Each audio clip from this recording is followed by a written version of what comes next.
মা গো মা, কি খাইতেছি কছেন মা? তুমি আবার কছে পোলাই কি খাই রে? মাছের মাথার কাটা। না গো মা গো, এটা মাছের মাথা না মা, এটা হচ্ছে খাসির মাথা, বুঝছো মা? খুব ভালো লাগতেছে। কারণ হচ্ছে পেটে কোনো সময় কয় না যে খাসির মাথা না গরুর মাথা, ভালো না মন্দ, মুখ একটু খালি স্বাদ থাকলে হয়েছে। আর যতদিন মানুষের স্বাদ থাকে ততদিনই খাওয়া উচিত। যখন মানুষ মনে করো বুড়ো হয়ে যাবো গা, তার দেখবা যে বালিশের সামন দেয় ফল ফুড গরুর মাংস খাসির মাংস রাইন্দাও যদি থুয়া দেয়, তখন আর ওই খাবারগুলো খাওয়ার আল্লাহ সৌভাগ্য তখন দেয় না।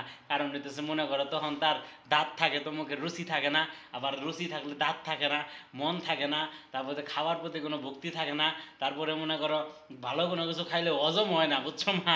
এই হচ্ছে মনে করো একটা সমস্যা। যাই হোক, এই জন্য কইলাম যে আসলে যে আসলে খাউনের সময় যখন ধরেন এই যে ধরো মা, এই যে আমার এখন যে বয়স, এটা মানে খাউনের সময়, যত খামু তত খাইলেও জমবো। কিন্তু আজ থেকে 10 বছর পর পালা কোনো কিছু খাইলেও দেখবা ছাবড়া ছাবড়া বাইরে দিতেছে। তুমি আবার কবা যে আমার পোলা কত বেশ সরম, খাবার বইয়া এটা কি কয়?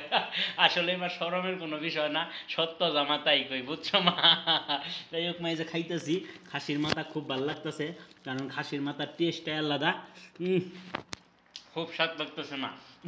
কারণ হচ্ছে ওই যে কইছিলাম না মা, জীবনে জীবনে খাইতে হইলেও হনি খাইতে হইব। কারণ মুখে রুচি আছে, মুখ বুঝাই খেলে রুচি। যা দিবা মা, কোনো সময় না করি নাও, কোনো দিন করবো না। যার যদি ছোটোকালে কোনো দিন না কইরা থাকি যে আমি এটা খামো না ওটা খামো না, তাইলে মা মাফ করে দিও। কারণ ছোটোবেলার মন তো বুঝো নাই মা, ওটা তার ওইভাবে কম যায় না। হ্যাঁ, সবাই কিন্তু মা ভুল করে, তুমিও কিন্তু মা বাপ মানলে গালু যা করছো, যত যাই কও মা। যাই হোক মা, ভালো থাইকো, খাইতেছি। আল্লাহ হাফেজ, সালামু আলাইকুম।